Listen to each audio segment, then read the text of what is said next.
Learn what is to be taken seriously and laugh at the rest. If you hate a person, you hate something in him that is part of yourself. What isn't part of ourselves doesn't disturb us.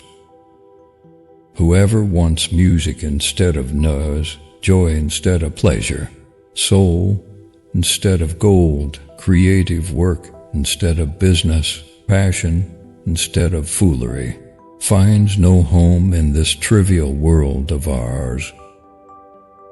I have been and still am a seeker, but I have ceased to question stars and books.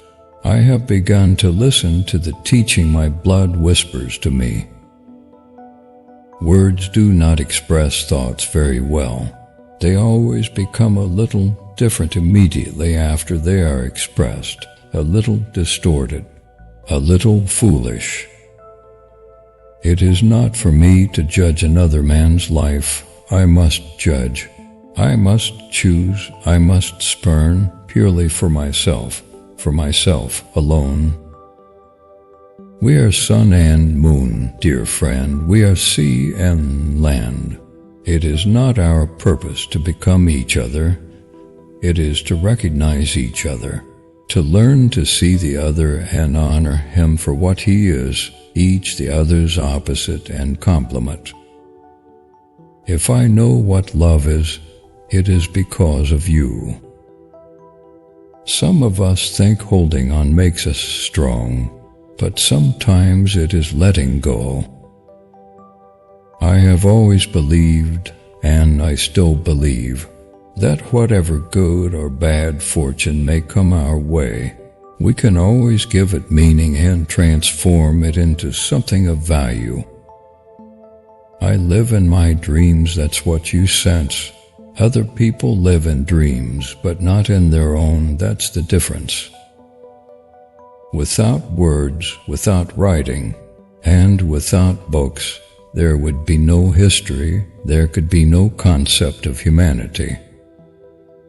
Solitude is independence. It had been my wish, and with the years I had attained it. It was cold, oh, cold enough, but it was also still, wonderfully still and vast like the cold stillness of space in which the stars revolve. We are not going in circles, we are going upwards. The path is a spiral, we have already climbed many steps. You are willing to die, you coward, but not to live. That is where my dearest and brightest dreams have ranged, to hear for the duration of a heartbeat the universe and the totality of life in its mysterious, innate harmony. What could I say to you that would be of value except that perhaps you seek too much, that as a result of your seeking you cannot find. There is no reality except the one contained within us. That is why so many people live such an unreal life. They take the images outside of them for reality and never allow the world within to assert itself.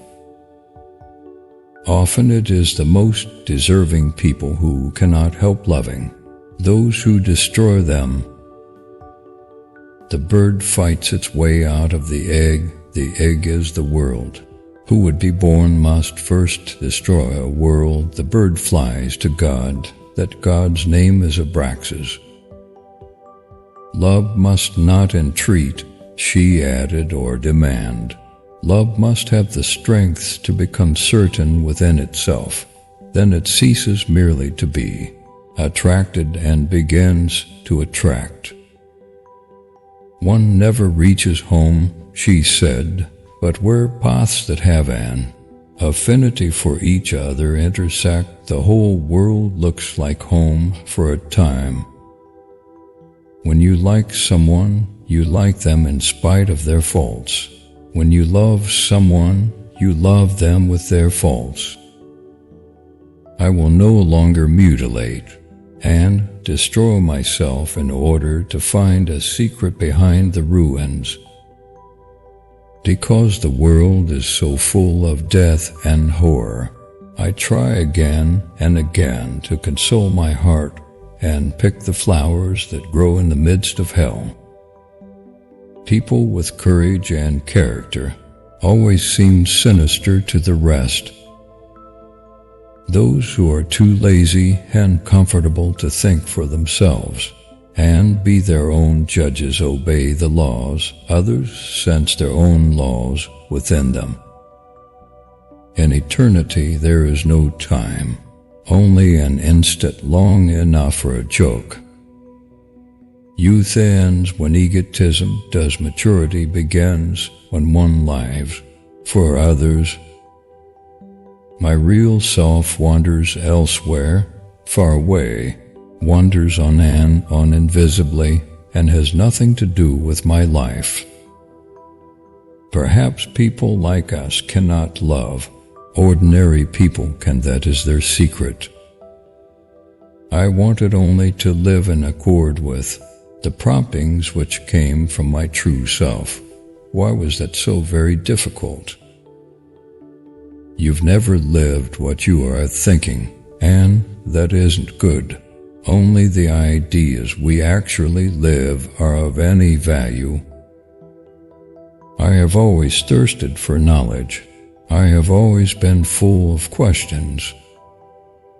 Good that you ask. You should always ask, always have doubts. I began to understand that suffering and disappointments and melancholy are there not to vex us or cheapen us or deprive us of our dignity, but to mature and transfigure us. I realize today that nothing in the world is more distasteful to a man than to take the path that leads to himself. You must find your dream, but no dream lasts forever. Each dream is followed by another, and one should not cling to any particular dream.